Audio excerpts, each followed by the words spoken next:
ng Goldilay ko.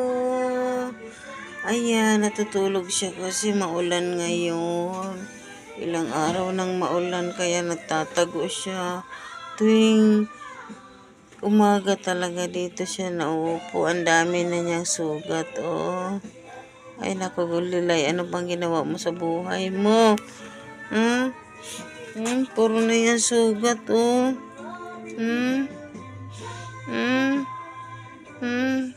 Saan ka ba galing? Bakit ka nagsugat-sugat na? Ang dumi-dumi mo na.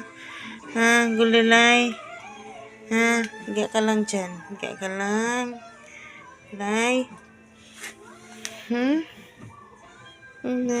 Tainga mo na yan. Bakit napakadaming sugat?